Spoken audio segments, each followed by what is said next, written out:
আমরা প্রধান উপদেষ্টা মহোদয়ের দফতরে আমাদের স্মারকলিপি প্রদান করেছি। সেই স্মারকলিপিটির ভিত্তিতে পরবর্তীতে আমাদের সাথে এখনো পর্যন্ত কোনো যোগাযোগ করা হয়নি। আমরা সেটার জন্য অপেক্ষা করছি। আমরা দেখুন, এটা মে জুন মাস, এই মে জুন মাসে আমরা রাজস্ব যোদ্ধা। এই মে জুন মাসে হচ্ছে সরকার সবচেয়ে বেশি রাজস্ব আহরণ করে, সারা বছর যেই পরিমাণ রাজস্ব আহরণ করে এই 2 মাসে এর চেয়ে বেশি রাজস্ব আহরণ করে। তো আমরা ইচ্ছা করে এখানে বসিনি, আমাদেরকে বাধ্য করা হয়েছে।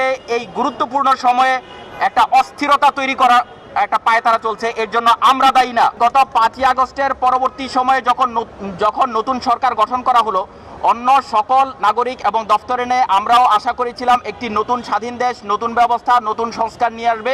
আমাদের একটা আশার উদ্দীপনা তৈরি হয়েছিল। তারই ধারাবাহিকতায় সরকার যখন সংস্কার কমিটি গঠন করলো এবং রাজস্ব সংস্কার বিষয়ক পরামর্শক কমিটি আমাদের সাথে যোগাযোগ করেছে, সেখানে এনবিআর এর কর্মকর্তারা তাদেরকে পুরোপুরি 100% সহযোগিতা করেছে।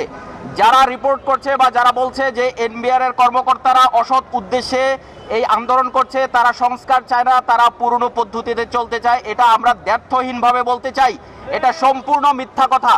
এনবিআর এর প্রত্যেকটি অফিসার চায় এনবিআর সংস্কার হোক। আমরা চাই ইন্টারন্যাশনাল বেস্ট প্র্যাকটিস অনুযায়ী এনবিআরকে আরও যুগোপযোগী, আরও স্বাধীন, আরও এম্পাওয়ার্ড করা হোক। তা না করে এই যে সংস্কার পরামর্শক কমিটি যেই প্রতিবেদন দাখিল করেছে, সেই প্রতিবেদন অদ্যাবধি প্রকাশ করা হয়নি। যদি তাদের মধ্যে স্বচ্ছতা থাকতো তাহলে তারা সেটি প্রকাশ করত। অন্যান্য সংস্কার কমিটির নেই এই প্রতিবেদন কেন লুকিয়ে রাখা হলো? আমাদের পিছনে সরকারের খরচ সবচেয়ে কম, কিন্তু আমরা সরকারকে দেই সবচেয়ে বেশি। তারপরও আমাদেরকে তকমা দেওয়া হচ্ছে আমরা ইনএফিশিয়েন্ট, এবং এই ভিত্তিতে নাকি আমাদের সংস্কার জরুরি। আপনি যদি বলেন যে এনবিআর এ দুর্নীতি হয়, আমি মানি দুর্নীতি হয়। কোন প্রতিষ্ঠানে দুর্নীতি হয় না? গত বছরে টিআইবির রিপোর্ট দেখেন, প্রথম 10-এর মধ্যে কি এনবিআর আছে? নাই। আপনি ডেটা নিয়ে কথা বলবেন, আপনি আবার লজিকের এই বিপরীতে এন্টি লজিক দিবেন, কিন্তু কেন জোর করে আপনি আমার গায়ে একটা নোংরা তকমা জুড়ে দিয়ে আপনি এই এনবিআর কে ধ্বংস করছেন? পৃথিবীর কোথায় বলছে যে রাজস্ব সংস্থা সরাসরি মিনিস্ট্রি? আমাকে কেন মিনিস্ট্রি বানাচ্ছেন? আমি তো মিনিস্ট্রি হতে চাই না।